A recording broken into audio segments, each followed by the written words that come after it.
We're live. That's what Michael's telling me. We are live. All right. Thanks for tuning in, folks. I think we're on episode number 23 or something like that of Elk Talk Live. And I appreciate all of you tuning in on these Wednesday nights. We just got back from our annual Southeast Montana deer hunt. We took our buddy John Cushman, a disabled vet, our buddy Gerald Martin and his two boys, ages 10 and 12, and we shot 5 bucks in 3 days. How cool is that? But last week, somebody out on this thing, when they saw me talking about the new round bow from Bowtech, they said, "Randy, I bet you that you will shoot a grouse before you shoot a big game animal with this." And there's a very good chance of that. I got distracted by some sharp-tailed grouse when we were over deer hunting in Montana. And we just posted that video on YouTube this morning. And I don't know what to say. If I am hunting elk and they're bugling and a grouse pops up, those elk will keep bugling. I shoot those grouse.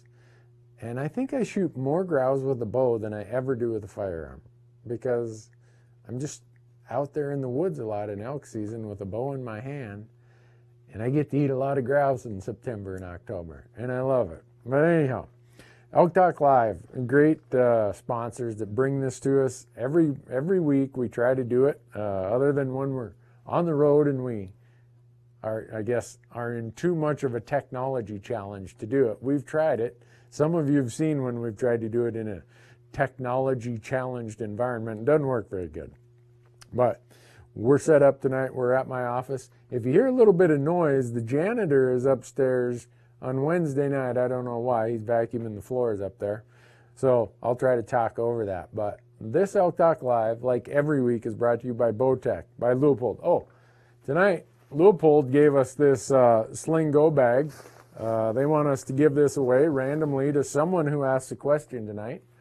We don't know who it'll be, but when we're all done, we're going to pick somebody. So ask questions. You might be the winner. Onyx Maps, Onyx, their new feature of sharing waypoints, really, really cool. Go and check their YouTube videos to see how it works. And if you buy some of their app products, you will get 20% off by using the promo code RANDY, R-A-N-D-Y. Also brought to you by Tight Spot, Black Gold, Ripcord, GoHunt.com. Again, using promo code Randy at GoHunt.com on their insider service. If you use our promo code, you're going to get $50 of gear store credit in their gear store. Also, the Rocky Mountain Elk Foundation.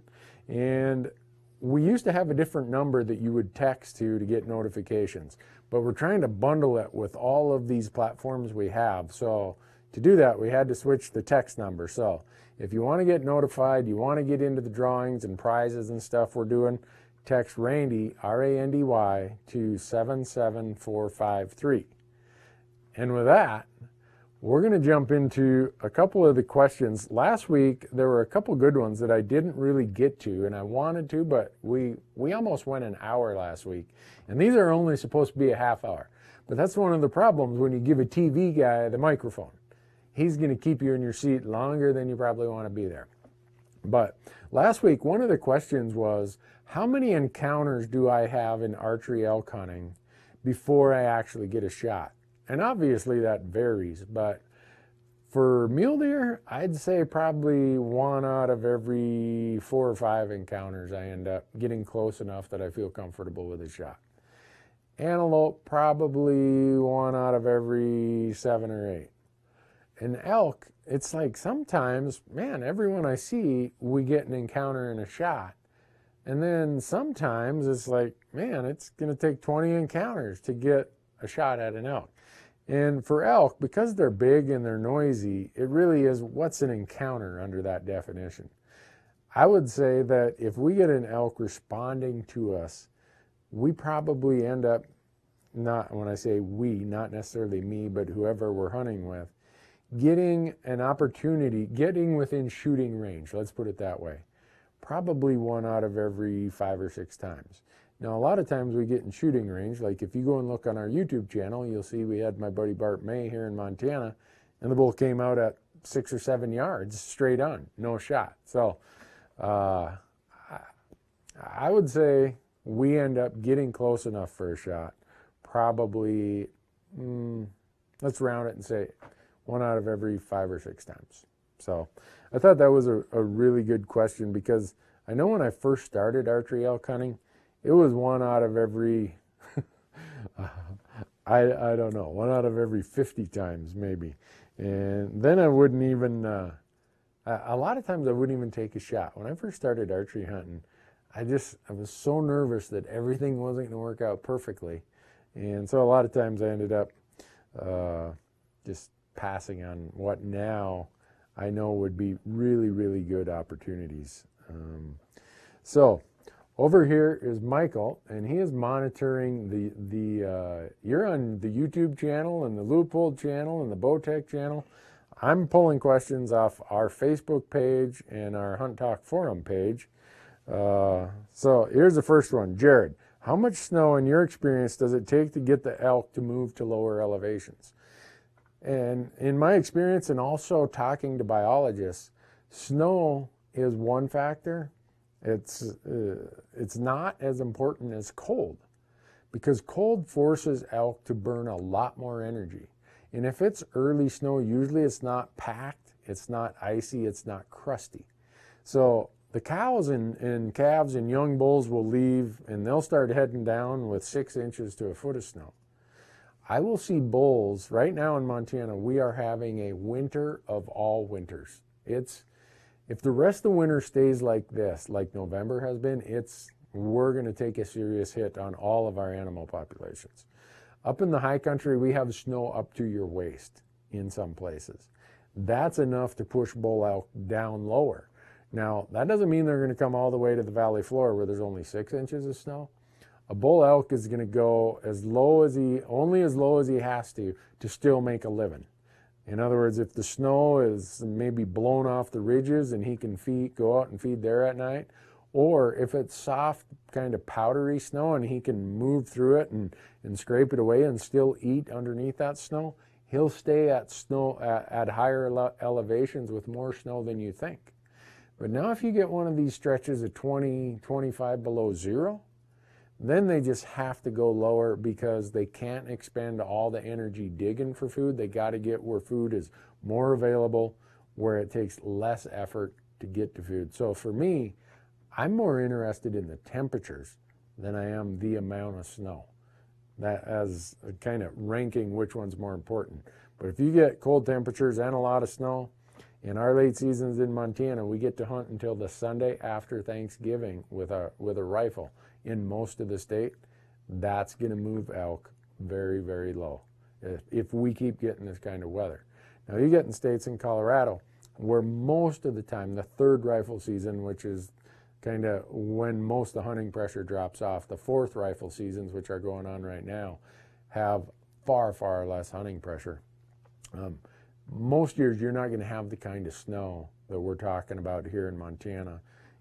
Sometimes Wyoming has some of these November hunts that are open. And again, I'm talking about bull elk. If it's cow elk, it's completely different. They're going to move really quick.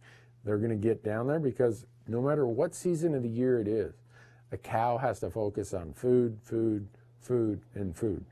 And they're going to go where they can get the best food by expending the least amount of energy. So let's see. This is a perfect condition to get elk moving during the day. No hunting pressure. When people say elk, I'm thinking about bull elk. Bull elk are not going to move during the day in most of the public land places I hunt. Yeah, in archery season they will, because in the rut they just got to do what they got to do. But in post-rut or late season, these bull elk, they're tanked up during the middle of the day.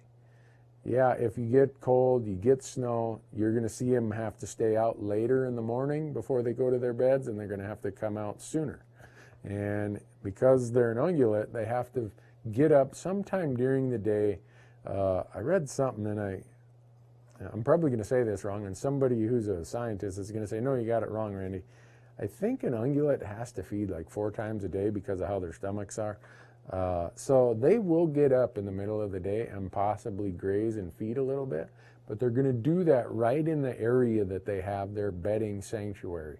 It's not like they're going to get up in the middle of the day and go 500-600 yards to feed.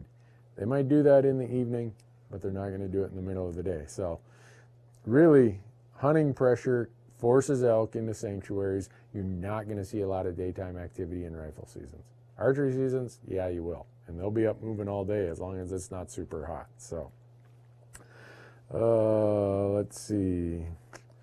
Randy, is the bull in the background the one that you took in Colorado? No, this bull in the background actually was taken by Marcus, camera guy. Here in Montana, it's his archery bull. I don't know if that means his wife Kara said, "Hey, we don't want that at the house. Get this thing to the office."